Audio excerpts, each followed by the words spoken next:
Akala ko simpleng misyon lang.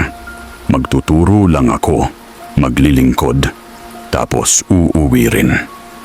Pero sa tumahubong, hindi lang mga bata ang kailangang iligtas. May mga kaluluwang nananatiling bihag ng nakaraan. Gabi-gabi, may dasal sa dilim, may umiiyak sa altar, at may paring matagal ng patay. Pero ayaw pang umalis. Ako si Mark.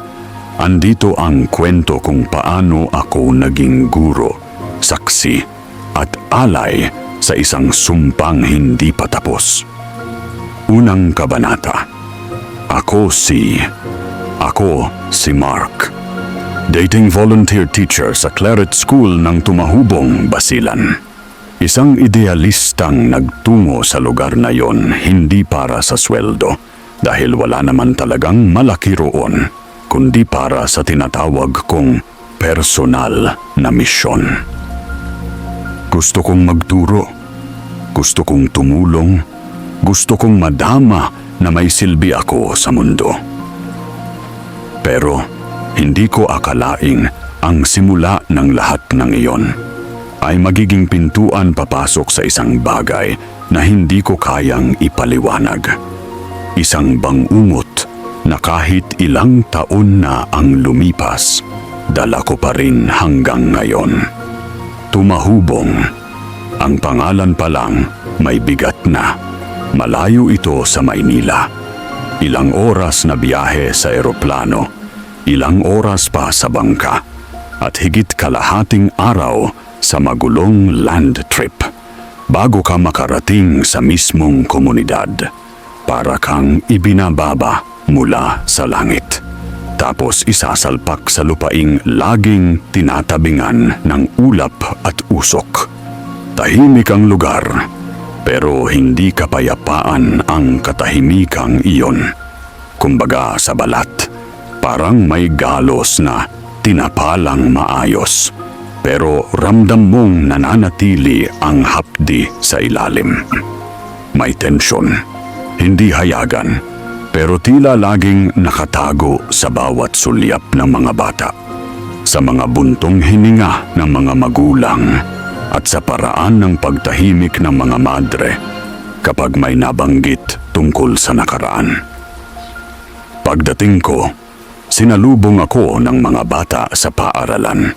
May ngiti, may takot, may lungkot. Ganoon din ang mga guro. Si Sir Mark, galing Maynila, sabay tapik sa balikat ko. Pero ang tingin nila sa akin ay parang hindi lang ako guro.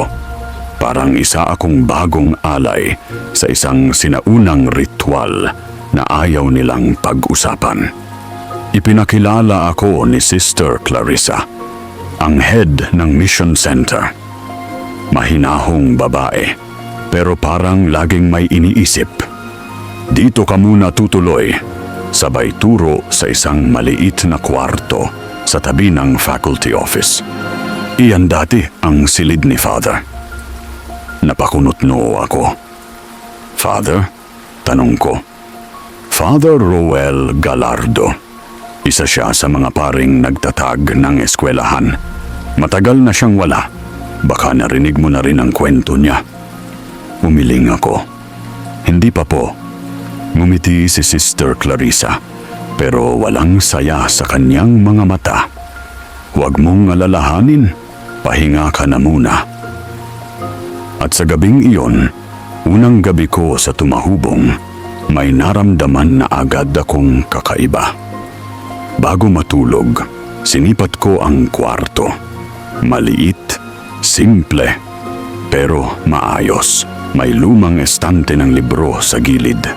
May upuang kahoy sa ilalim ng bintana. At may krus na nakapako sa pader. Yung tipong gawa sa kahoy, hindi masyadong makintab. Parang niluma na ng panahon. Sa likod ng kwarto ay ang faculty room. Madilim at tahimik. Pero sa pagitan ng mga tunog ng kuliglig at hangin sa labas, may isa pa akong narinig. Maingat, mabagal, parang mga yapak o bulong. Sa simula, inakala kong guni-guni ko lang. Baka dahil pagod ako. Pero kinabukasan, nang tanungin ko ang isa sa mga guro kung may dumadaan ba sa likod ng faculty room tuwing gabi. Ngumiti lang siya at sinabing, "Siguro si Father lang iyon. Mahilig siya magdasal ng mag-isa noon, kahit 10 oras ng gabi." Tumawa siya pagkatapos, pero hindi ako natawa. Ang mga araw sa paaralan ay mabilis lumipas. Maraming gawain, maraming estudyanteng kailangang alalayan. Pero kahit gaano ka busy ang umaga, palagi kong nararamdaman na parang may aninong sumusunod sa akin. Lalo na sa hapon, kapag palubog na ang araw at bumabagal na ang paligid, doon ko mararamdaman ang bigat. Hindi ito pagod. Iba to. Parang may tumititig sa akin, sa bintana, sa pintuan ng lumang opisina, sa likod ng silid-aklatan. Minsan nga, habang nagsusulat ako ng lesson plan sa faculty room, may dumaan sa peripheral vision ko. Mabilis, parang puting habol ng sutana. Nang linggunin ko, wala namang tao. Tapos biglang bumukas ang electric fan, kahit wala namang nakasaksak. Nagpasya akong wag na lang pansinin. Hanggang isang gabi, may napanaginipan ako. Isang simbahan, puno ng abo. May krus sa gitna ng altar, duguan, at sa harap nito, may lalaking nakaluhod. Hindi ko siya makita ng buo, pero ang naaalala ko, may hawak siyang rosaryo at duguan ang kanyang damit. Paglingon niya sa akin, wala siyang ulo. Pagkagising ko, basang-basa ng pawis ang aking katawan. 3:00 ng madaling araw. At may malamig na ihip ng hangin sa likod ng leeg ko. Kinabukasan, kinausap ko si Sister Clarissa. Sino po ba talaga si Father Roel Gallardo? Napahinto siya, humigop ng tsaa. Isa siyang martir. Martir? Tumango siya. Kidnapped siya ng Abu Sayyaf noong 2000, kasama ang ilang mga estudyante. Tinorture, pinilit na mag-convert, pero tumanggi siya. Noong natagpuan ng kanyang katawan, pugot na ang ulo. Nanlamig ako, parang biglang tumigil ang hangin sa paligid namin. Hanggang ngayon, dagdag ni Sister Clarissa, marami pa ring naniniwala na hindi natapos ang kanyang misyon at hindi pa siya matahimik. Hindi ako makapagsalita. Pag-alis ko sa opisina niya, napansin kong bukas ang pintuan ng faculty room. Akala ko ako lang ang tao roon, pero narinig kong muli ang mga yapak. At sa isang sulok ng kwarto, gumalaw ang isang lumang silya, umiuugong, bagaman walang hangin.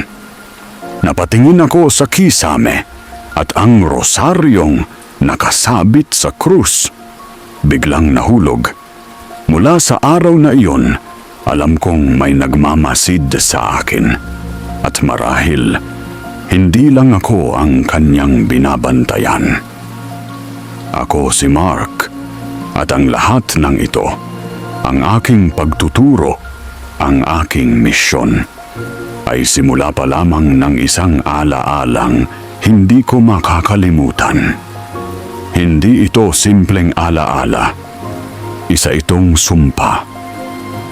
Bago natin ipagpatuloy ang kwentong ito, kung hindi ka pa nakapag-subscribe sa channel, mag-subscribe ka muna.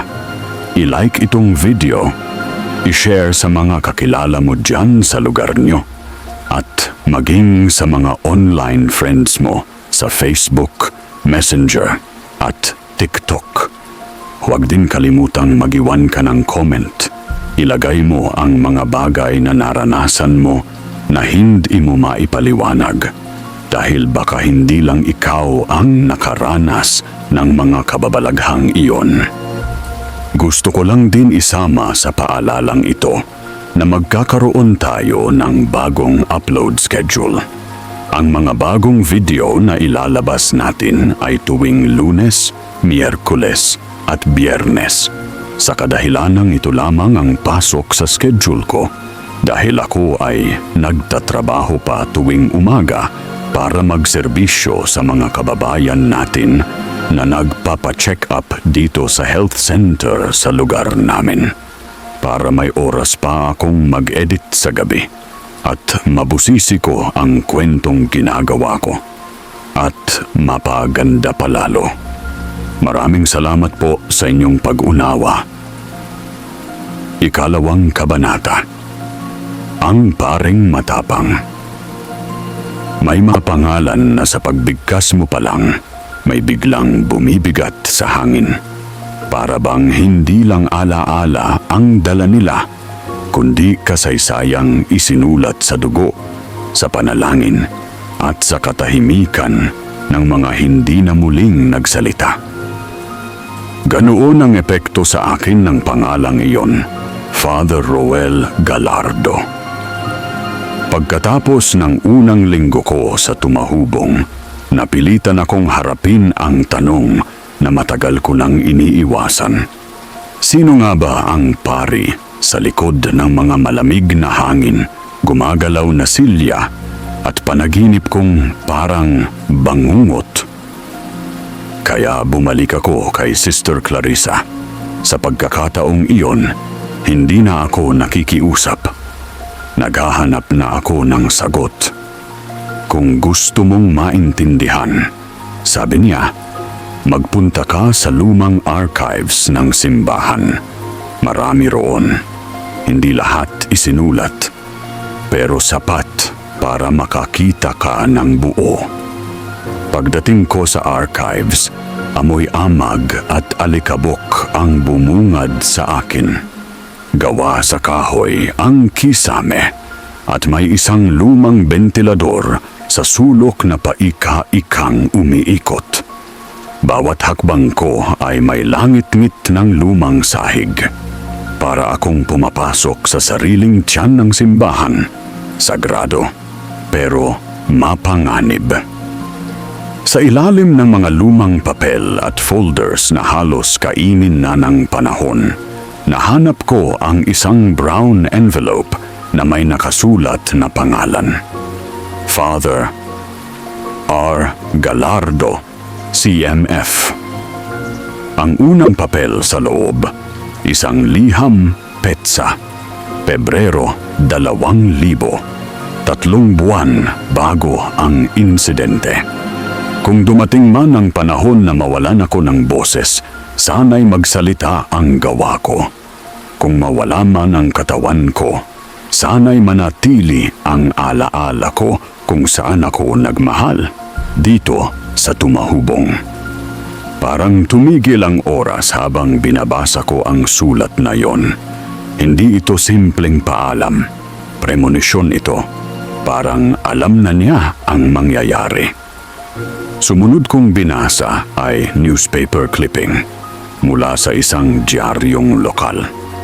Pari, ilang guro at estudyante dinukot ng Abu Sayyaf. Ayon sa balita, Abril 2000, sumugod ang armadong grupo sa paaralan at simbahan.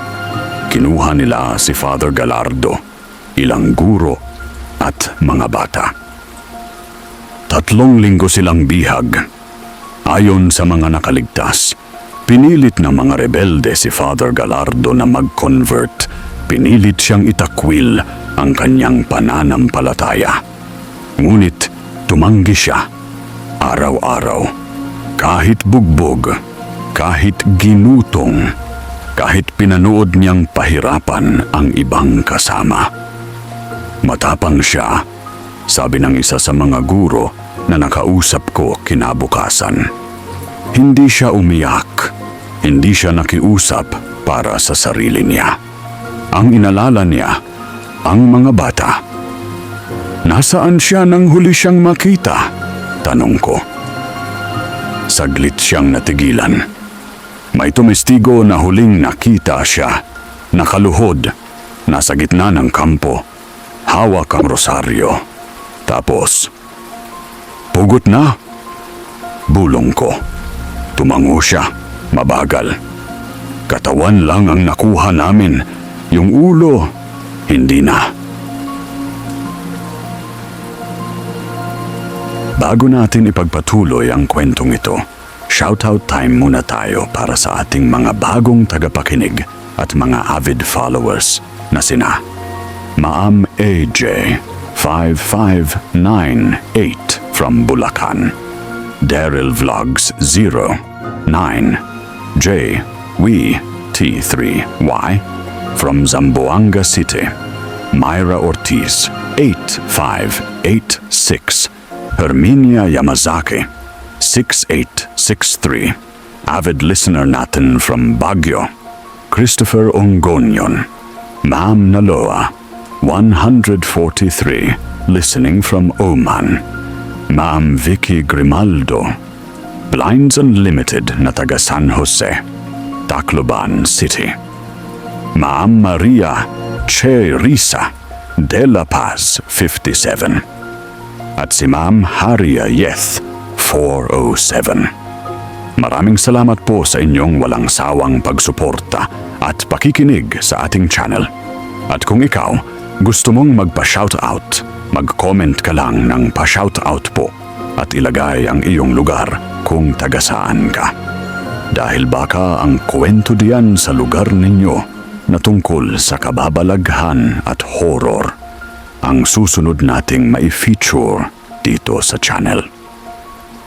Sa muli, maraming salamat po. Simula noong araw na yon, parang nag-iba ang paligid. Hindi lang ito tungkol sa misteryo. Hindi lang ito tungkol sa multo. Ito ay kwento ng isang tao na pinili ang kabutihan kahit harapin ang kamatayan. At sa pagitan ng katahimikan ng chapel at malamig na ihip ng hangin sa gabi, para bang may bumubulong sa akin. Alalahanin mo siya, kilalanin mo siya, dahil siya ang dahilan kung bakit buhay pa ang paaralang ito. Nang gabing iyon, nanaginip ulit ako. Isang kampo sa gitna ng gubat. Putika ng lupa, may sunog sa paligid. Tila may umiiyak. Mahina, halos hindi mo marinig. Sa gitna, may lalaking nakatali sa poste. Bugbog, duguan, pero hindi sumusuko. Nang tingnan ko ang kanyang mukha, bagaman wasak at puno ng pasa, kilala ko siya. Siya ang pari sa kwento, si Father Roel Galardo. Tumingin siya sa akin. Hindi siya nagsalita, pero sa mata niya, parang may pakiusap. Pagkagising ko, basang-basa ng pawis ang katawan ko. At sa mesa ng silid ko, may isang bagay na hindi ko nilagay. Isang lumang rosaryo, may bahid ng kalawang at tuyong dugo. Wala akong kasama sa silid. Kinabukasan, sinabi ko ito kay Sister Clarissa. Nagtagal ang katahimikan bago siya sumagot. Si Father, hindi siya nagpakita sa kahit sino ng ganoon. Sa panaginip, sa rosaryo, ibig sabihin, may dahilan kung bakit sa'yo siya nagpaparamdam. Anong dahilan? Tanong ko. Hindi siya tumugon agad. Sa halip, tinapik niya ang rosaryo at bumulong. Ipanalangin mo siya. Pero higit pa roon, kilalanin mo kung anong iniwan niya. Sa mga sumunod na araw, Hindi na lang si Father Gallardo ang naiisip ko, pati na rin ang mga batang kasama niya. Ang mga estudyanteng dinukot, pinaluhod, pinaiyak, pinaramdamang walang ligtas. Kaya marahil ganoon ang silya sa faculty room. Laging umuugong kahit walang tao. Marahil kaya ganoon ang chapel. Laging may bulong sa 3:00 ng madaling araw. Hindi lang ito kwento ng isang pari. Ito ay kwento ng kaluluwang hindi pa matahimik. Isang martir, oo, pero marahil isang multo rin. Sa gabing iyon, habang nakatitig ako sa madilim na gilid ng silid, tinanong ko ang sarili ko, bakit ako dinala dito? At mula sa sulok ng kwarto, sa tapat ng luma niyang silya, may narinig akong mahinang boses. Hindi ako aalis hanggat ligtas ang mga bata. Hindi ko alam kung guni-guni lang ba iyon o totoong boses ng isang paring matagal nang patay. Pero hanggang ngayon, hindi pa rin natatapos ang misyon. 3 kabanata. Unang pagpaparamdam. Sa totoo lang, hindi ako madaling matakot. Lumaki akong nanonood ng horror movies, nakikipagsabayan sa mga ghost tours, at minsan pa ngang sumubok matulog sa lumang sementeryo kasama ang barkada para lang mapatunayan na hindi totoo ang mga multo. Pero iba ang nararamdaman ko dito sa tumahubong. Hindi ito takot na dala ng imahinasyon. Hindi ito kwentong gawa-gawa. Ito'y takot na may bigat, na parang may pumapatong sa dibdib mo kahit wala kang naririnig, wala kang nakikita. Isa itong presensya na hindi mo basta-basta mapagpag. At ang unang malinaw na paramdam ay nangyari sa silid aklatan. Gabi noon, 9:00. Nagpaiwan ako sa faculty para tapusin ang lesson plan. Walang kuryente. Luma na kasi ang linya dito at madalas mag-brown out. Tanging liwanag mula sa emergency light sa hallway ang nagsisilbing tanglaw. Naalala kong naiwan ko ang isang aklat, Philippine Church History, sa library. Kailangan ko iyon para sa klase kinabukasan. Tahimik ang buong gusali. Walang ibang tao. Lahat ng bintana sarado. Dala ang flashlight. Tahimik akong bumaba sa silid-aklatan. Pagbukas ko ng pinto, bumungad sa akin ang amoy ng lumang papel at kahoy. Magulo ang mga estante. Parang matagal nang walang nag-aayos. Wala namang kakaiba sa una. Pero paglakad ko papunta sa dulo ng silid, may naramdaman akong malamig na hangin sa batok ko. Parang dumikit ang basang palad sa likod ng leeg ko. Napalingon ako. Wala namang tao. Itinuloy ko ang paghahanap. Nang makuha ko ang libro, biglang sumara ang pinto ng library ng malakas. Sabay namatay ang emergency light sa hallway. Nagdilim ang paligid. Hindi ako nakagalaw. Hinintay kong bumalik ang ilaw. Wala pa rin. Sa katahimikan, may narinig akong bulong. Hindi ito galing sa labas. Hindi rin ito galing sa speakers. Wala namang ganun dito.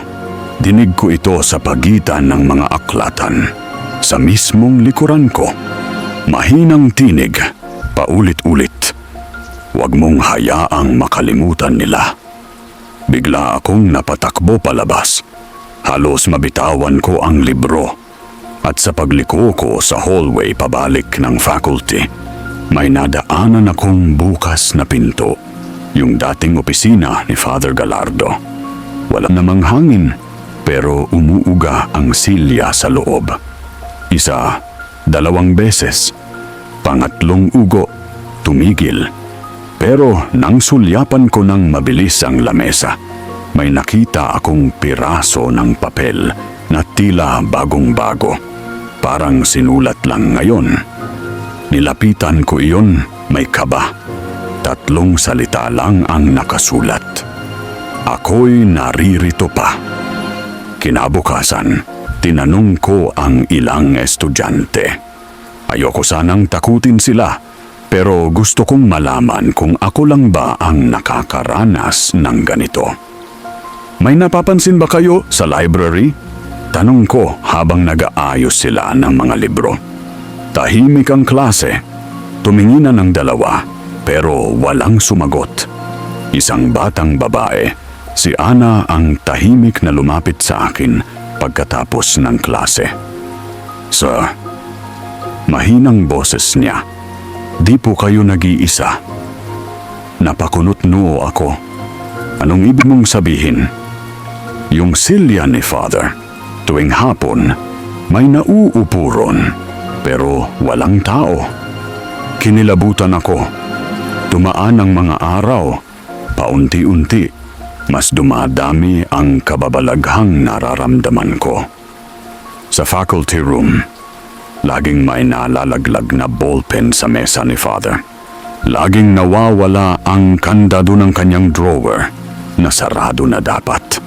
May naririnig na yapak sa gabi na humihinto lang kapag binuksan ang ilaw. Sa chapel, biglang bumubukas ang pintuan tuwing 3:00. May amoy na parang nasusunog na goma. At minsan, sa pagitan ng mga bangko, parang may aninong dumadaan. Padabog, pero walang tunog. Hindi ito normal, pero hindi rin ito ganap na masama. Pakiramdam ko, hindi multo ang nagpaparamdam. Isa itong alaala, matinding alaala na ayaw maglaho. Minsan, napanaginipan ko na naman siya. Si Father, nakaupo sa kanyang lumang silya, suot ang puting sutana, hawak ang rosaryo. Pero sa halip na dugo, luha ang dumadaloy mula sa kanyang leeg kung saan dapat naroroon ang ulo niya. Tumingin siya sa akin kahit wala siyang mata at marahan niyang inilahad ang kamay, tila may inaabot. Pagkagising ko, nasa tabi ng kama ko ang rosaryong nakita ko dati. Pero ngayon, basa. Parang binasa ng tubig ulan. Pero walang ulan kagabi. Hindi ko alam kung ba't ako pa ang pinili. Maraming tao rito na mas kilala siya. Mas tagal na sa lugar. Pero ako, isang outsider, bagong salta, walang alam. Pero baka nga kaya ako ang pinili dahil wala akong kasaysayan sa kanya. Ako ang makakakita ng kabuuan ng walang bias. Ako ang pwedeng magkwento sa mundo kung anong iniwan niya. Ako ang pwedeng tumuloy sa misyon kung kaya ko. O baka naman, ako ang susunod. Isang gabi, nagpunta ako sa faculty room. Gabi na, pero kailangan kong bumalik para sa isang notebook na naiwan ko.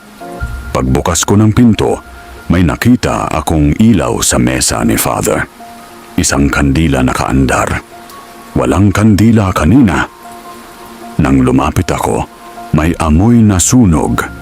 Hindi amoy ng wax, kundi parang sunog na goma.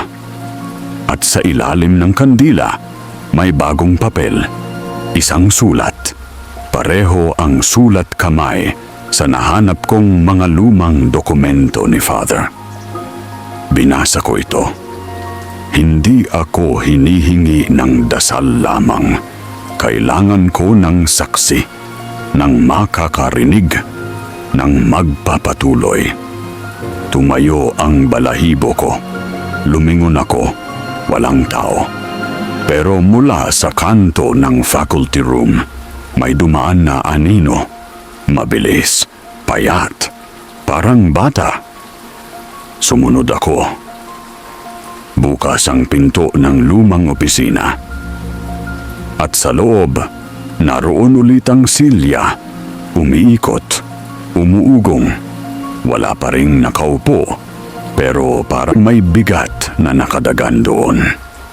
Umupo ako sa sahig, sa tapat ng mesa, hawak ang sulat. At sa unang pagkakataon, hindi ako natakot, kundi nakaramdam ako ng habag, sapagkat ang presensyang narito ay hindi nananakot. Isa siyang kaluluwang humihingi ng tulong. At ang simula ng pagtulong na iyon ay ang pakikinig. Ika-4 na kabanata. Ang luma niyang Silya. May mga bagay sa eskwelahan na hindi mo agad mapapansin. Hindi dahil hindi sila mahalaga, kundi dahil parang sinasadya nilang manatiling tahimik. Umaasang mapapansin mo lang sila kapag handa ka na. Ganoon ang Silya ni Father. Isang lumang upuan, gawa sa kahoy, may pagkabitak-bitak na sa paa at sandalan. May ukit sa likod na Ad Majorem Dei Gloriam, na parang isinulat gamit ang patalim, hindi pait. Doon siya madalas umupo, sabi ng matatagal na sa paaralan. Sa faculty room, sa likod, sa pinakatahimik na bahagi ng opisina. At sa simula, isa lang itong Silya sa maraming kasangkapan sa gusaling ito. Hanggang sa napansin kong may nauupo rito tuwing hapon. Kahit wala namang tao, Biyernes ng hapon nang una ko itong mapansin ng malinaw. Maaga ang uwian. Wala nang estudyante. Ako na lang ang natirang guro, nag-aayos ng grades. Palubog na ang araw at unti-unti nang binabalot ng anino ang buong faculty room. Dahil walang bentilador at sarado ang lahat ng bintana, piniling ko na lang magbukas ng portable fan sa mesa. Tahimik akong nagsusulat, nakatutok sa papel, hanggang sa may narinig akong mahinang langit-ngit.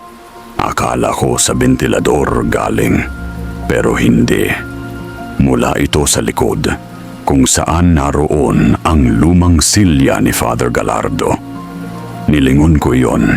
Wala namang kakaiba, walang tao, pero umuuga ito. Mabagal, maingat, parang may naupo at bumigat ang likod ng Silya, saka marahang tumatayo.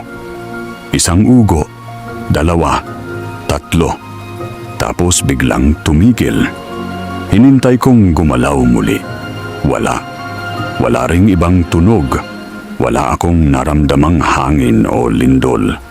Wala ring bukas na pinto o bintana. Tumayo ako. Lumapit sa Silya. Hinawakan ito. Mainit. Parang may kaluluwang kanina lang ay naroon. Parang may iniwang init ang di nakikitang katawang kanina lamang ay nakaupo roon. Napaupo ako sa Silya at doon ko siya unang narinig ng malinaw. Hindi ako ang takot. Sila. Isang boses, malalim, malungkot. Hindi sa labas ng ulo ko, sa loob. Parang boses na iniukit sa kalamnan ng alaala. Napalingon ako, walang tao, pero may bigat, hindi lang sa likod ko, kundi sa dibdib. Parang may tinig na matagal nang gustong marinig. Parang ipinapaalala sa akin na hindi ako narito para lang magturo. Ako'y nakikinig para sa kanya. Kinabukasan, nagtanong-tanong ako sa mga madre at guro. Lahat sila may sariling bersyon ng kwento tungkol sa Silya ni Father. Tuwing hapon, may nakikitang nauupo riyan, lalo na pagdapit hapon.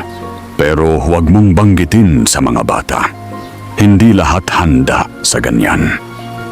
Minsan may estudyante na upo dyan, biglang umiyak. Sabi niya, may malamig na kamay na humawak sa balikat niya. Noong anniversary ng pagkamatay niya, di gumagalaw ang oras sa relo namin. Pero yung silya, tuloy sa pagugo. Hindi na ako nagulat na ayaw pag-usapan ng karamihan. Para sa kanila, ang multo ni Father ay isang paalala ng sakit. Hindi ng pag-asa. Pero para sa akin, may sinusubukang sabihin ang kaluluwa niya. Dumaan ang mga araw at napansin kong may pattern. Tuwing alas 5 hanggang alas 6 ng hapon, kung kailan nagsisimulang dumilim, saka lang uugong ang silya. Minsan mahina, minsan malakas. Parang may pagkaantala sa pagitan ng realidad at espiritu na sa oras na iyon lamang nagbubukas. Naalala ko ang isang lumang turo sa teolohiya. Ang takip silim, ang oras ng pagitang mundo. Hindi lang araw at gabi, kundi buhay at kamatayan. Isang hapon, nagpasya akong hintayin siya. Umupo ako sa kabilang mesa. Nakabukas ang pinto, pero walang ibang tao. May dala akong notebook at ballpen, parang tagapagsulat sa isang testimonial. Wala akong pinilit. Tahimik lang ako. Naghintay. Alas 5:30 ng hapon. Wala pa. Alas 5:22 ng hapon. May malamig na simoy ng hangin. Wala namang bukas na bintana. Alas 5:30 ng hapon. Umiugong ang silya. Dahan-dahan, isang paggalaw, dalawa. Biglang tumigil. At mula sa kisame, may nalaglag na papel. Luma, mula sa makapal na libro sa shelf. Nang buhatin ko, may punit-punit na pahina na halatang isiniksik. Nakasulat, ang silyang ito ay hindi lamang upuan. Ito ang testigo sa huling araw ko. Ito ang altar ng aking pangako. RG, tumayo ang balahibo ko. Ang silyang iyon ay hindi lang kasangkapan. Isa itong sagradong lugar, isang panata. Isang palatandaan na ang misyon ni Father ay hindi nagtapos sa kamatayan. Noong mga huling araw niya, dito siya naupo, dito siya nagplano, dito siya nagdasal, dito niya sinumpaang hindi siya aalis hanggat may batang kailangang iligtas. Minsan, sa gitna ng katahimikan ng faculty, may estudyanteng dumaan. Nagulat siya nang makita akong nakaupo sa harap ng silya. Sino po ang hinihintay niyo, sir? Napangiti ako. Isang guro na matagal nang wala, pero ayaw pang umalis. Tumango siya, at sa hindi ko inaasahan, tinuro niya ang silya. Si Father, bulong niya. Napatigil ako. Bakit mo nasabi? Tuwing uwian, napapansin ko. Para po kasing may nakaupo dyan. Hindi ko lang po sinasabi. Natatakot yung iba. Takot saan? Tanong ko. Takot kasi. Hindi daw siya multo. Siya daw ay isang martir. Pero ang martir, di raw basta na lamang umaalis. Baka hinihintay pa ang milagro. At marahil, tama siya. Ang silya ni Father ay hindi lang lugar ng presensya. Ito ay simbolo ng paghihintay. Hinihintay niya ang milagro o marahil ang taong magtatapos ng sinimulan niya. At habang naririto ako, habang nauupo ako tuwing hapon, habang nakikinig ako sa katahimikan ng kwarto, unti-unting lumilinaw sa akin. Baka ako ang hinahanap niyang milagro. 5 kabanata. Mga dasal sa dilim. May oras sa gabi na tila hindi lang katahimikan ang bumabalot sa paligid, kundi isang uri ng lungkot na may bigat. Parang may kaluluwang nakabitin sa pagitan ng mundong ito. At ng isa pa, sa tumahubong, ito ay dumarating tuwing 3:00 ng madaling araw. Tinatawag nila itong oras ng kadiliman, oras ng kahinaan. Oras kung kailan ang mga kaluluwang hindi matahimik ay lumalapit upang humingi ng panalangin o hustisya. At sa oras na iyon, may umiiyak sa chapel. Nagsimula ito bilang bulong-bulungan lang. Sabi ng ilang madre, minsan daw habang nagro-rosaryo sa gabi, parang may naririnig silang tinig sa likod ng altar. Mahina, parang nagdarasal o umiiyak. Akala ko noong una ay dala lang ng hangin o imahinasyon. Pero nang ikwento rin ito ng 2 estudyante, naging malinaw. May paulit-ulit na presensya sa chapel tuwing 3:00. Isang madaling araw, hindi ako makatulog. Para bang may humihila sa akin palabas ng kama. Walang tunog sa paligid, ni kuliglig, ni huni ng ibon, ni hampas ng hangin sa kawayan. Tahimik, nakabibingi. Lumingon ako sa orasan. 3 oras at 2 minuto ng umaga. Bigla, may mahinang tinig akong narinig, parang mumunting bulong. Sa una, di ko mawari. Pero habang tumatagal, unti-unti ko na itong nauunawaan. Isang dasal, paulit-ulit. Ama namin, sumasalangit ka. Isang boses na lalaki. Mahinahon, puno ng pagod. Agad akong bumangon. Kinuha ko ang flashlight at lumabas ng kwarto. Dumiretso ako sa chapel. Halos hindi tumutunog ang mga yapak ko sa sahig. Bukas ang pintuan ng simbahan. Walang dapat naroon. Pero ang ilaw sa altar, nakabukas. Pagpasok ko, agad kong naamoy ang sunog. Hindi kandila, hindi insenso. Sunog na goma. Kasunod noon, naamoy ko ang dugo. Bakit ko alam?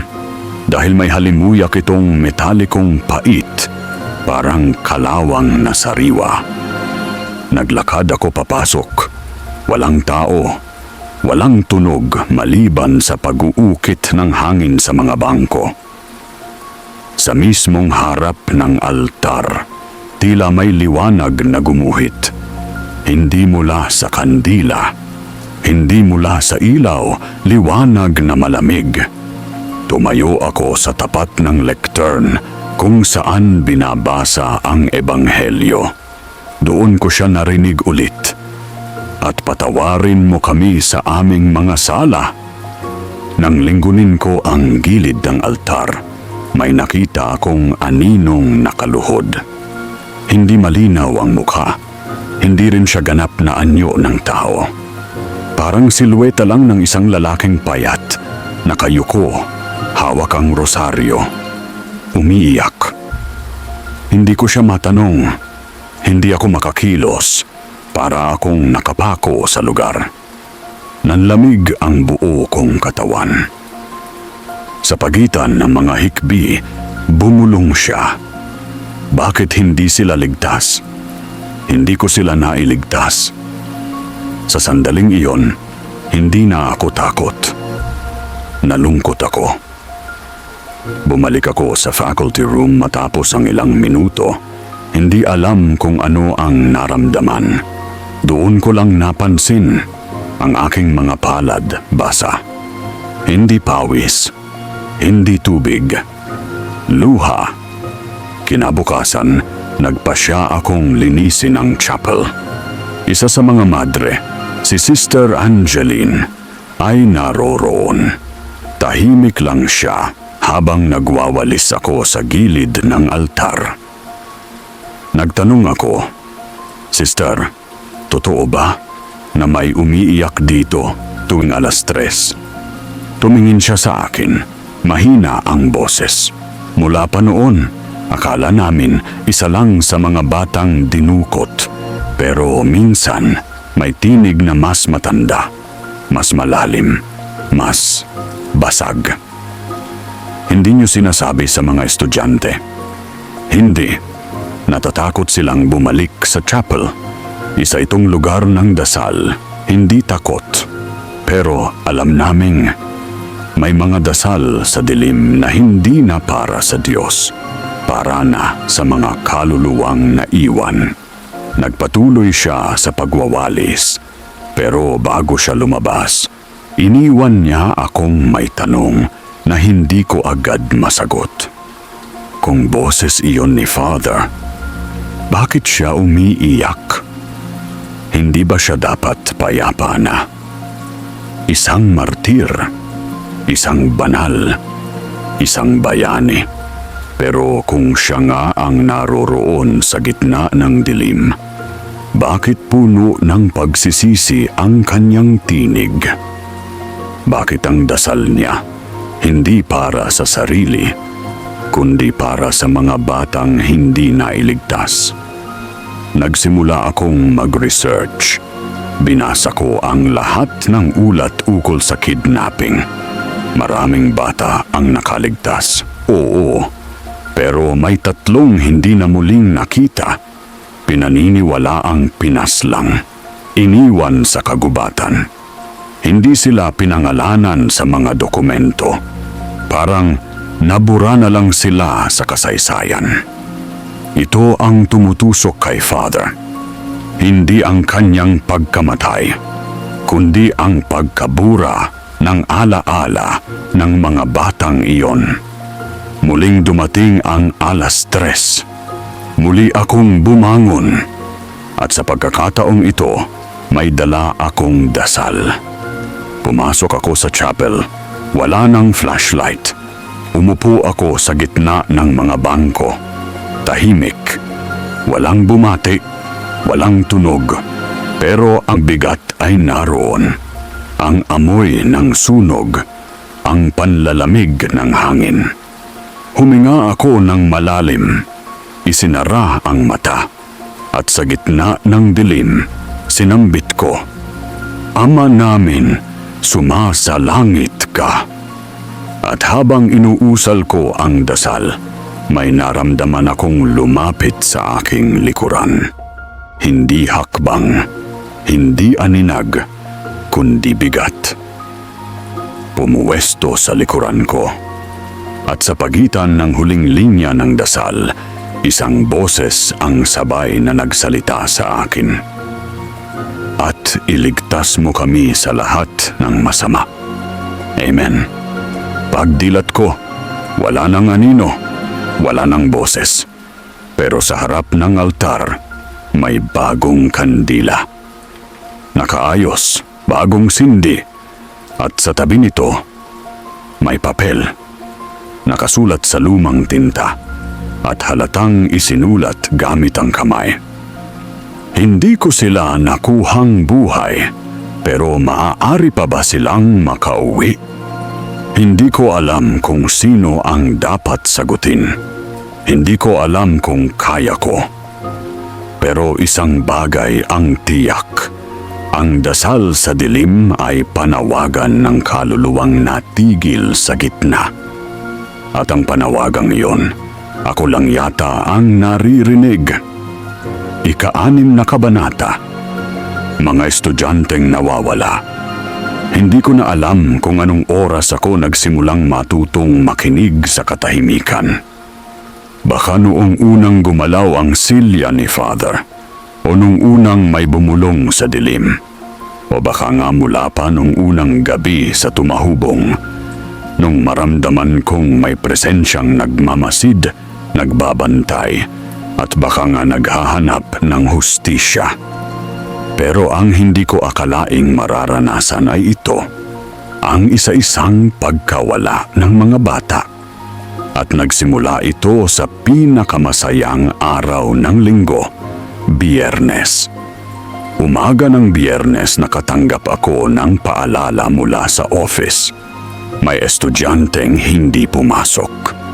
Isa lang naman, si Joseph grade 6. Masigla, palangiti, palatanong. Naisip kong baka may sakit lang o umuwi sa bayan. Karaniwan na ang ganoon. Kinabukasan, 2 na ang hindi pumasok. Si Mira at si Dens parehong grade 5 at parehas ding huling nakita ayon sa mga kaklase nila malapit sa opisina ni Father. Kinilabutan ako. Agad akong nagtanong sa faculty. Tahimik ang mga guro. Parang may gusto silang sabihin, pero pinipigilan ang sarili. Isang madre ang bumulong sa akin habang naglalakad kami sa hallway. Noong nakaraang taon, may isa ring bata. Bigla na lang nawala. Huling nakita, nagdarasal sa chapel. Mag-isa. Lumapit ako sa guidance office. Hinanap ko ang mga records ng mga bata. Lahat sila, walang history ng pagliban. Masisipag, mabubuti. Tinanong ko ang ilang kaklase nila. Karamihan ayaw magsalita. Pero isang batang lalaki ang hindi nakatiis, si Noel grade 4. Sir, nakita ko si Joseph. Gabi yon. Papunta siya sa likod ng simbahan. Gabi? Anong ginagawa niya ron? Hindi ko alam. Pero parang sinusundan niya ang boses. May naririnig siyang umiiyak daw. Umiiyak? Tumango si Noel. Tapos, sabi niya may nakita siyang lalaki. Hawak ang krus, pero walang ulo. Para akong binuhusan ng malamig na tubig. Walang ulo. Ganoon din ang nakita ko sa panaginip. Ganoon ang kwento tungkol sa huling sandali ni Father Gallardo. At ngayon, iyon din ang sinasabi ng bata na nakita ito mismo sa lugar kung saan sinasabing dumaan noon ang mga rebelde habang dinadala si Father papuntang bundok. Dumiretso ako sa simbahan. Wala na akong inisip kundi ang likod nito. Ang dating daanan papuntang gubat, ngayon ay pinutol na't tinabunan ng bakod at damuhan. Pero may nakita akong punit na sapatos malapit sa puno ng akasya. Maliliit ang sukat, parang sa bata. At sa likod ng puno may krus na nakatanim sa lupa, walang pangalan. Bumalik ako sa faculty room, hawak ang sapatos. Paglapit ko sa silya ni Father, nasa lamesa ang rosaryo. Hindi ko ito iniwan doon. Nasa bag ko ito kanina. Sa tabi ng rosaryo, may papel, gawa sa luma, dilaw na pahina ng prayer book. May nakasulat, "Hindi ko sila mailigtas mag-isa. Tulungan mo ako." Doon ko na napagtanto, hindi lang multo si Father. Isa siyang gwardiyang naiwan, hindi matahimik. At ang mga batang nawawala, hindi ito simpleng pagtakas, hindi rin simpleng krimen. Para silang hinihila sa isang lugar kung saan bumalik ang mga alaala ng gabing siya'y dinukot. Lumapit ako kay Sister Clarissa. Mahaba ang pag-uusap namin. "Sister," sabi ko, Ilang bata na ba talaga ang nawala sa tumahubong simula nang mamatay si Father? Nagbuntong hininga siya. 5, 4 ang opisyal. 1, hindi idineklarang nawawala dahil natagpuan ulit. Pero di na siya nagsalita mula noon. Bakit po hindi ito iniimbestigahan? Tahimik ang bayan. Wala ring ebidensya. At totoo rin, Mark, hindi lahat ng bagay ay kayang resolbahin ng pulis. Tinawag ko ang isa sa mga estudyanteng nabanggit niya. Si Andre siya ang sinasabing nawawala noon pero natagpuan ulit. Grade 3 siya nang mangyari iyon. Ngayon, ika-6 na. Tahimik, madalas nakabukod. Inilapit ko siya sa silya ni Father. Di siya umiwas. Pwede ba kitang tanungin? Mahinahon kong simula. Hindi siya sumagot. May naalala ka ba noong araw na nawala ka? Tahimik. Tapos, bumulong siya. Malamig, madilim. Tapos, may ilaw. Tapos may umiiyak. Sabi niya, "Pasensya na. Hindi ko kayo nailigtas." Saka siya tumingin sa akin at para siyang muling natauhan. Si Father yon, diba? Tumango ako. Oo, sa tingin ko, si Father nga. Sa gabing iyon, hindi ako nakatulog. Bumalik ang panaginip. Muli, nasa kampo ako. May mga tinig ng batang umiiyak. May tali sa kanilang kamay. May baril na tinutok sa ulo ng isa. Si Father, nakatali rin, nakaluhod. At sa likod ng lahat ng ito, may isang aninong hindi ko maaninag. Malaki, mabigat, hindi rebelde, hindi rin tao. Isa siyang presensya ng takot. Nang gumising ako, may pangalan na nakasulat sa salamin ng kwarto. Malamig ang pagkakasulat, parang isinulat ng daliring nagyayelo. Mira, Joseph, Denz. Ilang araw pa lang, 3 na ang nawawala. Ilan pa ang kailangang mawala bago ko gawin ang nararapat. Minsan, para akong sinisigawan ng katahimikan ng lugar na ito. Para bang sinasabi ng bawat pader, bawat rosaryo, bawat dasal sa gabi. Hindi pa tapos ang gabi ng Abril 3 taong 2000 at ang mga batang nawawala ay nakabig sa bangungot na iyon. Ako si Mark, isang guro, isang saksi, at ngayon, isang kaluluwang hindi rin makatahimik, hindi hanggat may batang nawawala. 7 kabanata, banal na banal, dugot altar. Hindi mo inaasahang mangyayari ang kaguluhan sa gitna ng isang misa. Lalo na kung ang misa ay para sa mga nawawalang bata. Lalo na kung ito'y pinangunahan ng isang pari na matagal nang hindi bumibisita sa tumahubong. Isang dayuhan sa pagitan ng mga kaluluwa ng nakaraan at ng mga kaluluwang naghahanap ng sagot. Ngunit sa araw na iyon, sa harap ng altar, sa gitna ng tinig ng mga salmo, may dugong dumaloy. At mula sa gitnang hostya isang sakripisyong hindi inaasahan. Linggo ng umaga. Ilang araw na ang lumipas mula nang mawala sina Joseph, Mira at Denz. Nagdesisyon ang pamunuan ng paaralan sa tulong ng mga madre na magsagawa ng isang espesyal na misa para sa kanilang kaligtasan. Isang pagdarasal para sa liwanag, para sa kaligtasan, para sa katapusan ng gabi. Ako'y nakaupo sa ikalawang hilera, kasama ang ilang estudyante.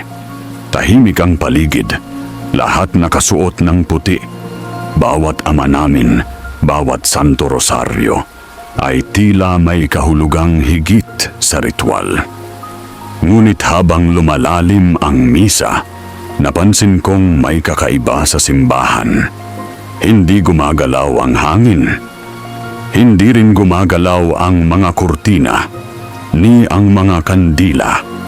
Lahat tila nakapako sa isang katahimikan na hindi gawa ng kabanalan, kundi ng bigat ng presensyang naghihintay.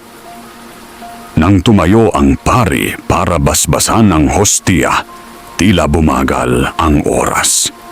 Pinagmasdan ko ang kanyang kilos. Tangan niya ang ostia habang binibigkas ang mga salitang, "Ito ang aking katawan na inihain para sa inyo." Pagkataas niya ng ostia, bigla itong bumaon sa kanyang palad. Parang may humila dito pababa, saka pumutok ang dugo mula sa gitna ng kanyang kamay. Napahiyaw ang isang madre. Ang hostia hindi nahulog, nanatiling nakalutang sa ere. Pero sa halip na maging puti, naging pula, duguan. At sa pagitan ng pagtigil ng hininga ng buong simbahan, narinig ko ang isang hikbi mula sa likod ng altar. Hindi tunog ng sanggol, hindi tinig ng pari. Boses iyon ng lalaking umiiyak, katulad ng naririnig ko tuwing 3:00 ng madaling araw. Napatayo ako. Hindi ko alam kung anong dapat kong gawin.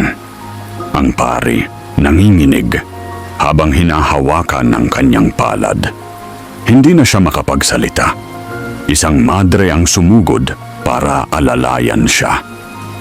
Nang bigla siyang bumagsak, hindi dahil sa sugat, kundi sa pagkawala ng malay. Bumagsak siya sa paanan ng altar, duguan ng kamay, at nang iangat ko ang kanyang ulo, may marka sa kanyang leeg.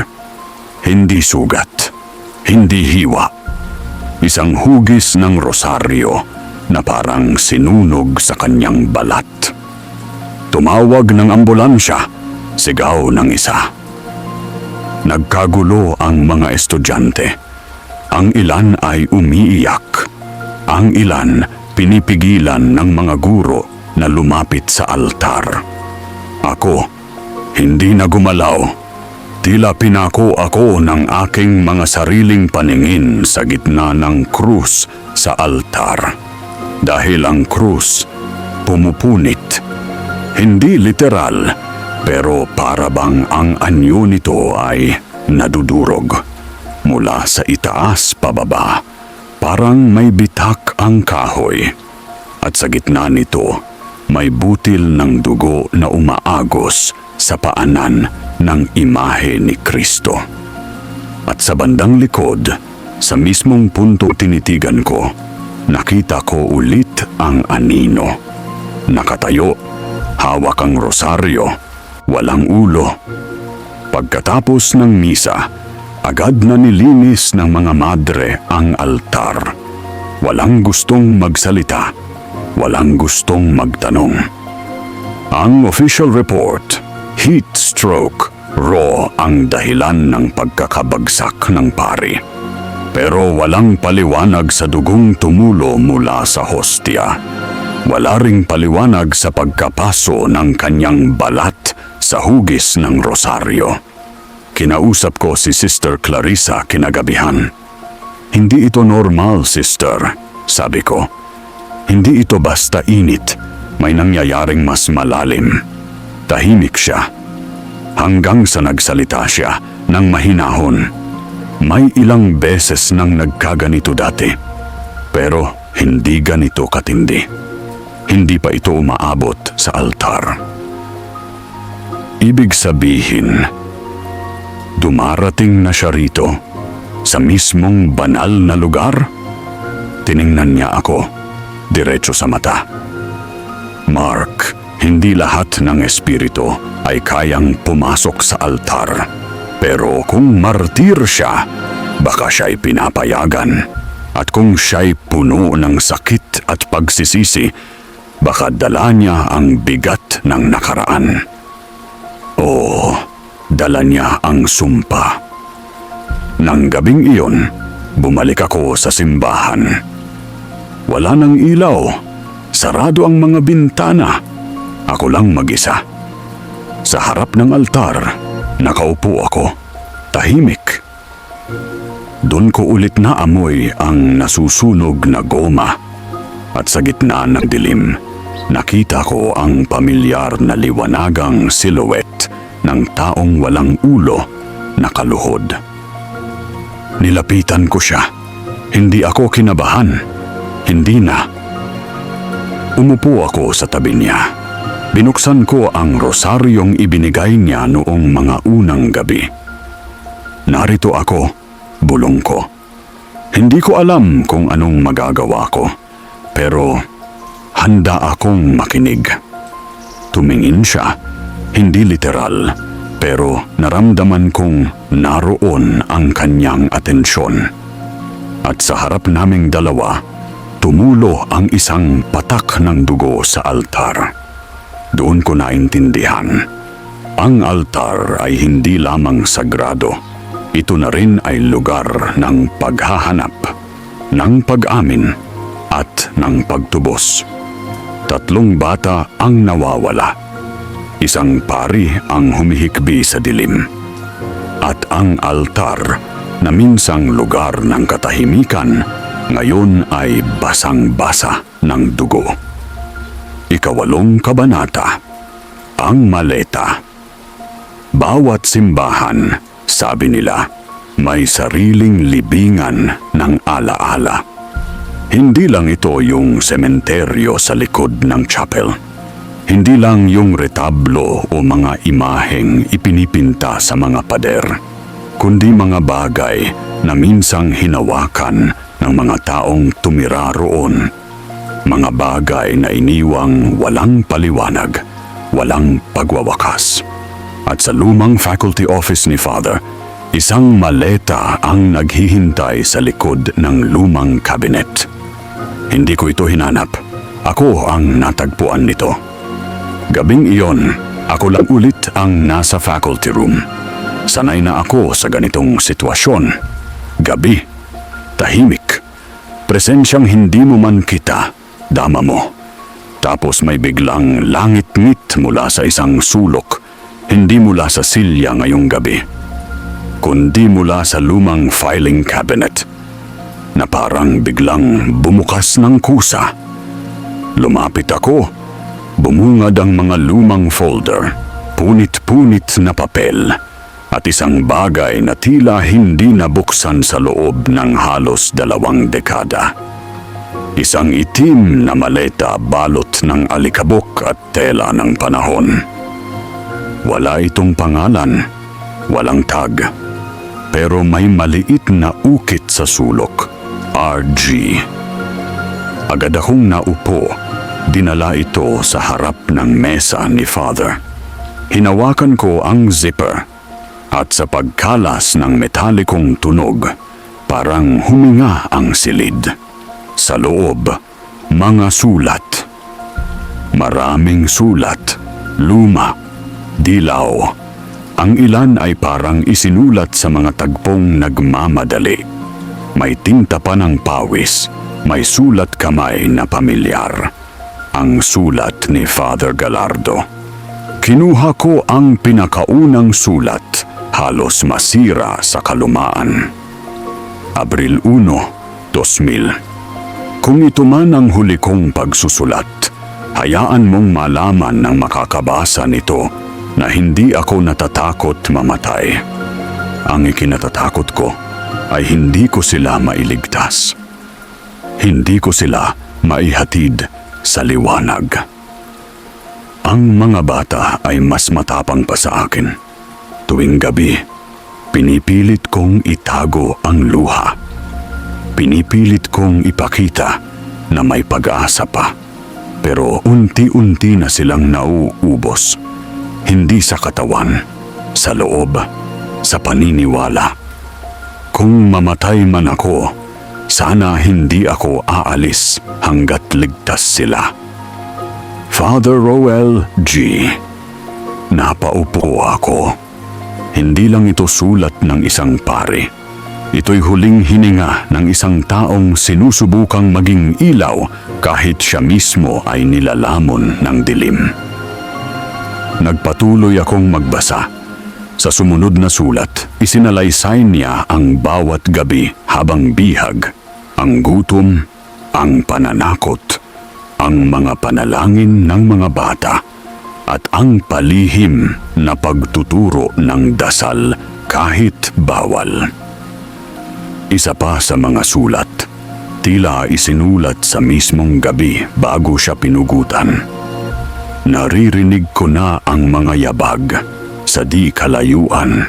Hindi ko alam kung anong oras na. Wala nang buwan. Wala na ring sigaw. Lahat tahimik. Parang hinihintay nila ang huling eksena. Pero kung ito na ngayon, kung ito na ang huli kong alaala, gusto kong ipagdasal na sana kung may kakayanang bumalik ang aking kaluluwa, hindi upang maghiganti, kundi upang magbantay. Ang huling bahagi ng maleta ay may isang lumang mapa guhit kamay. Pamilyar ang istruktura, ang buong layout ng tumahubong mission compound. Pero may isang bagay na hindi ko pa nakita sa totoong buhay. Isang butas sa likod ng altar. May maliit na arrow at nakasulat sa sulok. Exit papuntang gubat. Gamitin kung may panganib. Tumayo ang balahibo ko. May lihim na lagusan sa likod ng altar. At ang mapa, sulat at maleta, lahat ay iniwang parang patibong sa kasaysayan. Para sa isang susunod na guro o sino man na may tapang na sundan ang misyon ni Father. Kinabukasan, sinimulan kong pagmasdan ang likod ng altar. Di halatang may anumang butas doon. Pininturahan ng maayos, pero may isa akong napansin. Isang bahagi ng pader, ang tila hindi tunog semento. Parang may lungaw. Nang dumating ang takip silim, bumalik ako. Bitbit ang mapa, ang rosaryo, at ang ilang sulat. Tinulungan ako ni Andre, tahimik na estudyanteng minsan na ring nawala. Sir, bulong niya. Yan yung daanan nila dati, di ba? Alin? Yung daanan papuntang bundok. Diyan daw dinala si Father noong gabi na iyon. May nagsabi sa akin, nakita raw nila noon. May pumasok diyan, tapos nawala. Hindi na ako nagtanong pa. Sa gabing iyon, sinimulan kong hukayin hindi lang ang pader, kundi ang kwento. Ang maleta ni Father punong-puno ng panaghoy, panata, at pangakong hindi natupad. Ngayon, ay nasa kamay ko na. Hindi ko alam kung kaya ko siyang tapusin. Pero isa lang ang malinaw. Hindi ako dinala sa tumahubong para lamang magturo may gumagabay sa akin para gawin ang misyong ito. Ikasiyam na kabanata. Ang lihim na tunel. Isang gabi matapos kong matuklasan ang lumang maleta ni Father, hindi na ako nakatulog. Hindi na ako matahimik. Ang mapa, ang sulat, ang pangalan ng mga batang nawawala, lahat sila parang bumubulong sa akin. Paulit-ulit, walang tigil. Bumalik ka sa altar. Hanapin mo ang isang daan. Ilawan mo ang dilim. Bumalik ako sa simbahan kinagabihan. Dala ang flashlight, ang rosaryo, at ang kopya ng mapa. Walang tao. Tahimik ang buong compound. Muli kong sinundan ang direksyon patungo sa altar, sa likod, sa mismong bahagi ng pader kung saan sa unang tingin ay tila walang kakaiba. Pero nang idikit ko ang palad ko sa dingding, ramdam ko iba ang lamig nito, iba ang tunog. Kumatok ako ng marahan. Tuk! Tunog kahoy, hindi semento. Bumunot ako ng maliit na barena mula sa drawer ni Father. Isang bagay na iniwan din niya, tila sadyang pinahiram sa akin. Maingat kong inalis ang isang bahagi ng pader. At sa likod nito, isang madilim na butas. Hindi ito basta daanan, isa itong tunnel. Mababa ang kisame, gawa sa pinagtagpi-tagping kahoy at bato. Amoy amag. Amoy dumi. Amoy dugo. Hindi ito basta escape route. Isa itong sagradong sugat sa katawan ng tumahubong. Magsusuot sana ako ng headlamp, pero nang ilawan ko ang paligid gamit ang flashlight, napansin kong may mga marka sa dingding. Mga ukit, parang kinayod gamit ang patalim. Una kong nabasa, "Diyos ko, iligtas mo kami." Sunod, "Huwag po siya kunin, kami na lang." At ang panghuli, isang pari, isang martir, 3 kaluluwa. Muli akong kinilabutan. Ang bawat ukit ay tila pag-iyak mula sa mga bata. Mga pangalan walang pangalan. Mga panalangin na hindi naisip na masasagot pa. Nagpatuloy ako sa loob ng tunel. Sa bawat hakbang, may nadadaanan akong patak ng pula sa lupa. Hindi ko masabi kung pintura, kalawang o dugo. Sa isang bahagi ng lagusan, may nakita akong pader na puno ng sugat. Literal na mga hiwa sa bato, parang pinalo ng latigo o tinadtad ng kutsilyo. At sa gitna nito, may maliit na altar, hindi gawa sa marmol, kundi sa tipak ng bato. May natuyong kandila, may sanga ng palaspas, at sa gitna nito, may latigo. Hindi ito karaniwang kagamitan. Isa itong instrumento ng parusa. Marahil dito pinarusahan si Father. O baka siya mismo ang ginamit upang iparusa sa iba. Pumipintig ang likod ng ulo ko. Para akong nalulunod sa hangin na puno ng sigaw. Hindi naririnig sa tainga, pero ramdam ng kaluluwa. Bigla akong napaupo. Tumingin ako sa kisame ng lagusan. Doon ko siya narinig. Isang hikbi, isang dasal, at isang tanong. Dinala ko sila rito. Akala ko ligtas, pero dito rin sila nawala. Hindi ako makagalaw. Tila naroon na siya. Hindi bilang multo, kundi bilang bangin sa pagitan ng alaala at kasalanan. Sa isang bahagi ng lagusan, may pintuang bakal, kalawangin, munti, at sa ilalim nito, may bagong papel. Malinis, hindi luma. Sinulatan nga ang tinta, nabasa pa. Mark, kung kaya mong buksan ang pintuang ito, makikita mo ang wakas ng gabi ng Abril 3, 2000. Gamit ang maliit na susi mula sa maleta, binuksan ko ang kandado. At sa likod nito, isang mas malawak na kwarto, kulob, sementado.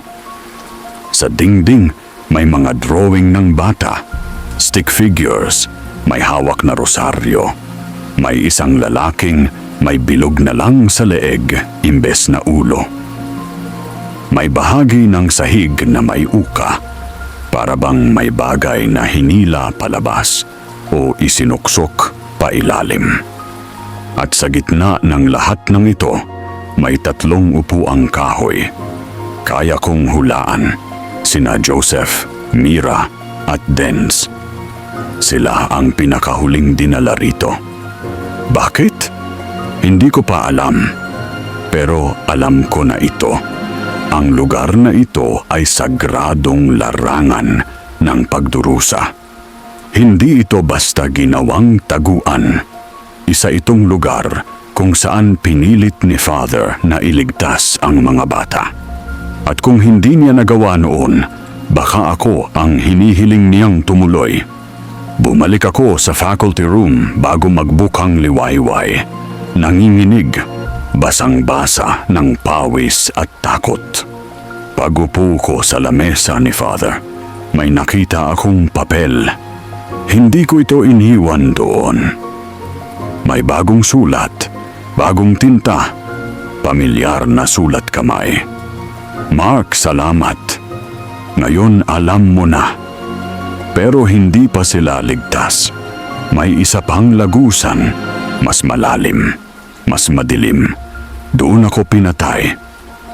Kung doon natapos ang lahat, doon mo rin kailangang magsimula. RG, tumayo ang balahibo ko. Sa likod ng lagusan, may isa pa, mas malalim, mas matindi. At marahil, naroon ang bangungot na humahawak pa rin sa kaluluwa ni Father. At kung hindi ako bababa roon, baka hindi na talaga matahimik ang mga nawawala. Ako si Mark. At sa simula, ang akala ko ay misyon lang ang tungkulin ko rito. Ngayon, alam ko na ako ang tagapagdala ng huling panata. At ako ang kailangang bumaba sa ilalim ng altar kung saan unang tumulo ang dugo. 10 kabanata. Isang gabing puno ng sigaw. Hindi ko na matandaan kung anong oras ako nakatulog noong gabing iyon. Pagbalik ko mula sa lihim na lagusan sa likod ng altar, dala ang latigo, mapa at mga sulat. Inakala kong makakahanap ako ng pahinga, ng panandaliang katahimikan. Pero sa halip, isang bangungot ang sumalubong sa akin. At sa panaginip na iyon, ako ang pinugutan. Nagsimula ang lahat sa isang pamilyar na lugar. Ang chapel. Wala ni isang tao. Ako lang. Tahimik ang paligid. Masyado. Pero ramdam ko ang dami ng mga matang nakatingin sa akin. Sa mga sulok ng bangko. Sa likod ng altar. Sa mismong bubong ng simbahan. Lumapit ako sa harap. Doon may altar, pero walang krus, walang imahe. Sa halip, isang lamesang kahoy na may 3 upuan, parang yung nakita ko sa ilalim ng lagusan. At sa gitna ng lamesa, may isang kutsilyong duguan. Sa gilid nito, nakasulat sa papel, "Kung hindi mo sila maililigtas, ikaw ang kailangang mawala." Tumingin ako sa salamin ng panaginip. Nakita ko ang sarili ko. Ako si Mark. Ako pa rin. Pero sa leeg ko, may pula isang marka. Hugis bilog, parang tanda ng kutsilyo. At sa sandaling iyon, may tumayo sa likod ko. Hindi ko makita ang mukha. Pero ramdam ko ang malamig niyang hininga sa batok ko. Tapos isang bulong. Ako ang dating ikaw. At biglang may liwanag mula sa kisame. Parang pagsabog ng araw. Nabulag ako. Nawalan ng tunog ang paligid. At sa huling sandali ng panaginip pumalo ang isang matalim na bagay sa leeg ko. Nagising akong sumisigaw. Humihingal, basang-basa ng pawis, Madilim pa rin ang paligid, pero hindi pa tapos. Pagtingin ko sa salamin ng kabinet, may marka sa leeg ko. Isang bilog, pulang-pula. Hindi sugat, pero parang iniukit sa balat. Tumakbo ako sa banyo. Sinindihan ang ilaw. Doon ko lang nakita ng malinaw. May 5 bakas ng daliri, parang may humawak sa leeg ko habang natutulog. At sa bintana ng kwarto ko, may fog.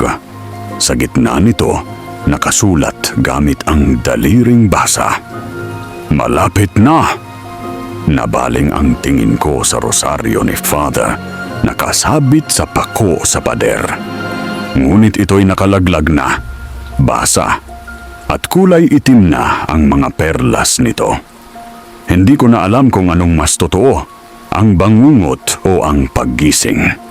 Simula noong gabi ng pagbisita ko sa lagusan, tila bumukas ang isang pinto sa loob ko.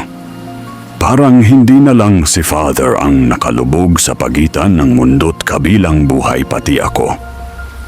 Nagiba rin ang pakikitungo sa akin ng mga estudyante. Hindi ko alam kung may napapansin sila. Pero minsan, narinig kong sinabi ni Noel sa kaklase niya, "Si Sir Mark, parang hindi na siya si Sir Mark."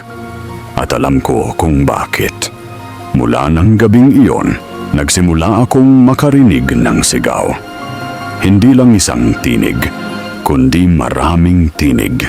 Mga bata. Tuwing sasapit ang 3:00 ng madaling araw, muling mag-uumpisa ang chorus ng iyak, bulong, panalangin. Paulit-ulit. May isang gabi, pinilit kong i-record gamit ang phone ko. Nilagay ko sa gilid ng kama. Umidlip ako, saglit lang.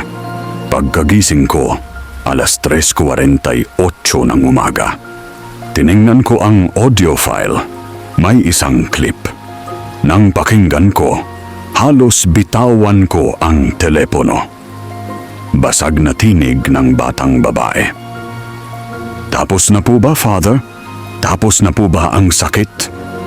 Sunod, tinig ng lalaking umiiyak. "Patawad, patawad. Hindi ko kayo nailigtas." Huling boses. "Mark, ikaw na ngayon." Sinubukan kong ipakita ang recording kay Sister Clarissa. Tahimik siya habang pinapakinggan ito. Pagkatapos, nagsalita siya ng mahina. "Alam ko na kung saan ka susunod." "Saan?" tanong ko, bagaman alam ko na rin ang sagot. "Sa ilalim, sa mismong pinagbuhusan ng dugo, sa mismong gabi kung saan nawala ang lahat." "Alin po yon?" "Ang gabing huli siyang sumigaw at huli siyang sumubok magligtas." Habang naglalakad ako pauwi ng kwarto ko, may estudyanteng sumalubong sa akin. Si Andre. Hindi siya nagsalita. Inabot niya lang sa akin ang isang papel. Binuksan ko ito. Guhit kamay. 3 bata. Isang pare. At isang lalaki sa gitna. Ako. Sa ibabaw ng ulo ko, may kutsilyo. At sa ilalim ng papel, may nakasulat, "Ikaw ang panibagong sakripisyo o iligtas mo sila." Doon ko na alam hindi lang ito tungkol kay Father. Ako na ngayon ang tinatawag ng gabi. At kung hindi ako kikilos, baka ako ang susunod na mawala. 11 kabanata. Harapin ang multo. Ang gabi ay parang lumalalim, hindi dahil sa dilim, kundi dahil sa bigat. Ramdam ko na. Nakarinig na ako ng tinig. Nakakita na ako ng anino.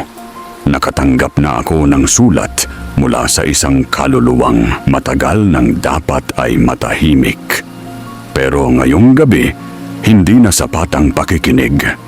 Ngayong gabi, kailangan ko siyang harapin. 2:30 ng madaling araw. Gising ang katawan ko kahit wala pang tulog. Hindi ko na rin kailangang magtakda ng oras. Parang automatikong gumising ang laman ko. Hinihila papunta sa simbahan. Dala ko ang rosaryo, ang sulat mula sa maleta, at ang latigo, isang simbolo ng kanyang sakripisyo o marahil ng kanyang pagkatalo. Nang dumating ako sa harap ng chapel, bukas ang pinto. Walang nagbukas. Bukas na ito para sa akin.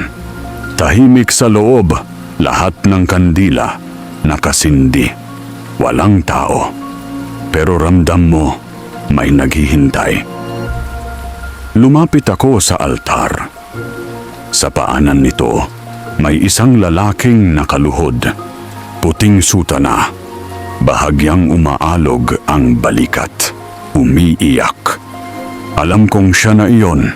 Kahit hindi ko pa nakikita ang buong anyo. Kahit wala siyang ulo. Nilapitan ko siya. Dahan-dahan. Father, mahinang tawag ko. Hindi siya gumalaw. Umupo ako sa tabi niya. Ipinatong ang rosaryo sa lap niya.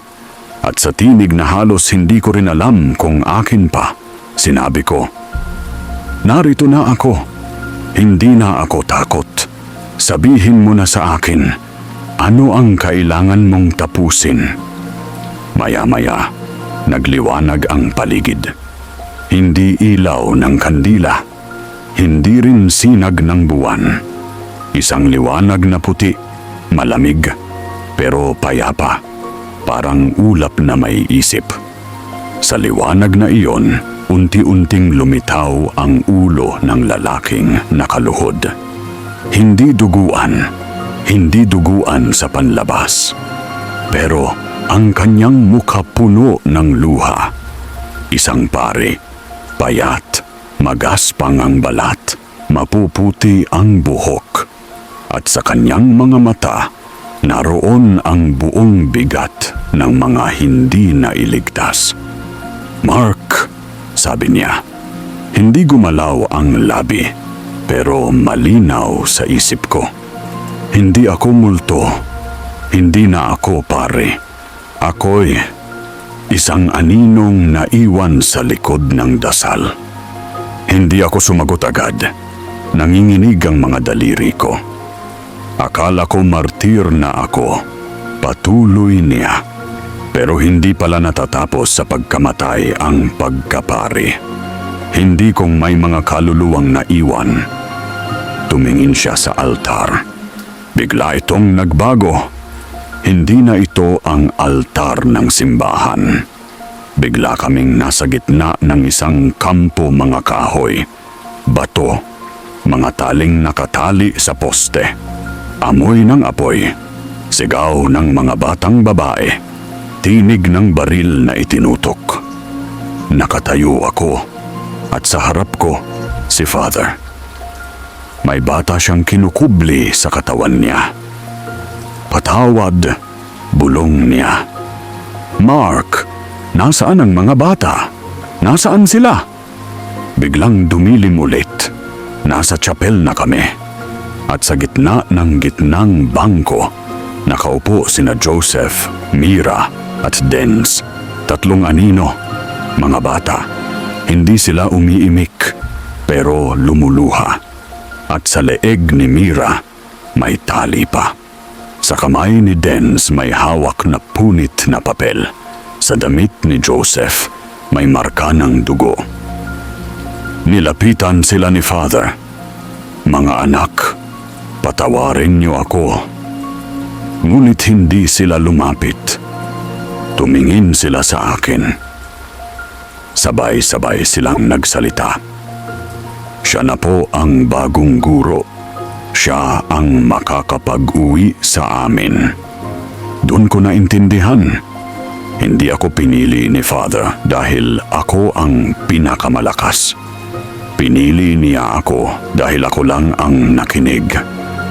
Bumaling ulit sa akin si Father. Ngayon, malinaw na ang tinig niya. Hindi na basag. hindi na malabo. Mark, ang huling gabi, hindi pa tapos. Hindi lang ako ang pinugutan. Lahat kami ay pinugutan ng pag-asa. May isa pang bahagi ng tunnel. Doon sila isinara. Doon isinagawa ang huling ritual. Hindi ako pinatay ng kutsilyo. Hindi rin ng bala. Pinatay ako ng paniniwalang hindi ko sila nailigtas. Lumuhod ako sa harap ng altar. Anong dapat kong gawin? Buksan mo ang huling silid. Saan? Sa ilalim ng mismong krus. Biglang bumalik sa normal ang paligid. Wala na si Father. Wala na ang mga bata. Wala na ang liwanag. Tahimik ang chapel. Pero sa paanan ng altar, may naiwan. Isang maliit na krusipisyo. Nabasag ang mukha ni Kristo. Pero sa likod nito, may ukit. Kalvaryo 2 ilalim ng bato. At sa sandaling iyon, alam ko na kung saan ako tutungo sa huling kabanata. Ako, si Mark. At kung si Father Roel Galardo, ang unang martir ng tumahubong, ako ang huling saksi. At ako ang tatawid sa dilim. Hindi para takasan ito, kundi para tapusin. 12 kabanata. Ang alay ng kapayapaan. Minsan, ang tunay na pagtatapos ay hindi dumarating sa huling pahina ng kwento. Dumarating ito sa desisyon ng taong handang manatili kahit tapos na ang lahat. 3:00 ng madaling araw. Nasa loob ako ng chapel, hawak ang maliit na krusipisong iniwan ni Father. Sa likod nito, nakaukit ang mga salitang Kalvaryo 2, ilalim ng bato. Ang altar ay tahimik. Walang kandila, walang misa. Ngunit sa loob ng katahimikan, naroon ang init ng hinihintay na katapusan. Binuksan ko ang pinto ng altar. Doon ko nakita ang pamilyar na bahagi ng pader. Yung dating pinaghukayan ko ng lagusan. Sa gilid nito, may bagong marka, isang krus, at sa paanan nito, may semento na iba ang kulay sa paligid. Parang mas bago, o marahil matagal nang itinago. Kumilos ako. Hinawi ko ang mga bato. Pagkatapos ng halos 1 oras na paghuhukay, natuklasan ko ang isang bakal na takip parang pinto ng silid-libingan. At sa ibabaw nito, may lumang cup ng botelyang alak. Dahil ito'y simbahan, hindi ko alam kung anong ginagawa noon dito. Hanggang sa mapansin ko, may ukit sa bakal. Abril 3, 2000, katapusan ng liwanag. Nabuksan ko ang takip. Sumalubong sa akin ang amoy ng kulob na hangin at panis na dugo. Hindi ito ordinaryong silid. Ito ang lugar kung saan natapos ang lahat. Pumasok ako. Isang madilim na kwarto, mas maliit kaysa sa unang lagusan. Sa loob nito, 3 silya. Isa sa gitna, mas malaki. At sa paligid, may mga palatandaang may ritual na isinagawa. May pader na may mga dasal na binaligtad, Latin, nakaukit sa salamin. May maliit na lamesa na may latigo, kutsilyo, at isang patak ng tuyong hostia. At sa gitna ng kisame, isang tali na pumuputok sa bawat ihip ng hangin. Hindi ko alam kung saan ako uupo, kung anong dapat kong gawin. Pero sa loob ng silid na iyon, naramdaman kong naroon silang lahat. Si Father, Si Joseph, Mira, Dens. Ang mga nawawalang boses, lahat ng sigaw na umalingaw-ngaw sa akin tuwing 3:00. Tama na. Ayokong umalis na hindi natatapos. Iligtas mo kami, Mark. Lumuhod ako. Isinandal ko ang rosaryo sa gitna ng sahig. Inilatag ko ang mga sulat ni Father, ang mga guhit ng bata, ang huling dasal. Tapos, sinimulan ko ang misa. Hindi ako pare, pero alam ko ang bawat salita. Sa pagitan ng mga hikbi at bulong, binigkas ko ang Ama namin, ang Aba, Ginoong Maria, at sa huli, Panginoon, tanggapin niyo po ang kaluluwa ng isang paring nagmahal higit sa sarili at ng mga batang dapat sana'y hindi kailanman naging biktima ng digmaan. Patawarin niyo po ako kung ako'y hindi sapat. At sa huling amen ko, nagliwanag ang buong silid. Walang kandila, walang bombilya, isang liwanag na puting-puti, at sa gitna nito si Father. Ngayon, buo na siya. May ulo, may mata, at may ngiting matagal nang hindi ko nakita. Sa tabi niya, nakatayo ang 3 bata. Nakasuot sila ng puting damit at sa kanilang mga kamay, may hawak silang maliit na krus.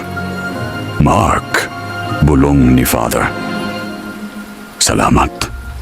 Dahil sa'yo, makakaalis na kami. Gusto ko sanang humikbi. Gusto kong tumakbo o magsalita. Pero nanatili lang akong nakaluhod. Sila ang lumapit sa akin. Isa-isa nilang inilagay ang kamay nila sa balikat ko. At ang huling sinabi ni Father bago siya lumakad palayo, ngayon, ikaw na ang tagabantay. Tumahubong ka, hindi para magturo lang. Tumahubong ka para maging alay.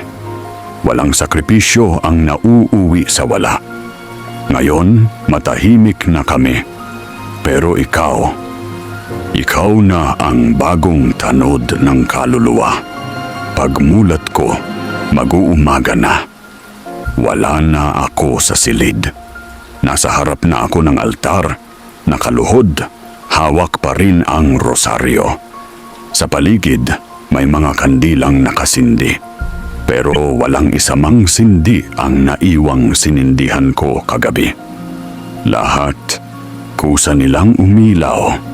At sa mesa ng faculty kinabukasan, may sulat para sa akin. Walang lagda. Mark, may mga bagay na hindi dapat kalimutan. Isa ka na ngayon sa kanila. Pagkaraan ng ilang buwan, umalis na ang lumang chaplain ng tumahubong. At ako na ang humalili sa kanya. Isang dating guro, isang saksi. At ngayon, isang tanod ng banal at makasaysayang lugar na minsang sinakop ng kadiliman. Ako si Mark, at ngayon ako na ang chaplain ng Claret School of Tumahubong. Sa tuwing dapit hapon, bago magsara ang simbahan, lagi akong sumisilip sa likod ng altar. Wala namang anino, wala na ring iyak, payapa na. Pero isang gabi, bago magkulimlim, may batang nakita akong nakatayo sa likod ng simbahan. Suot ay puting damit, may hawak na krusipisyo, at sa kanyang balikat, walang ulo. Hindi ako kinabahan. Ngumiti lang ako. Salamat sa pagbabantay, Father. Wakas, ngunit hindi pa ito ang katapusan ng lahat ng kwento sa tumahubong.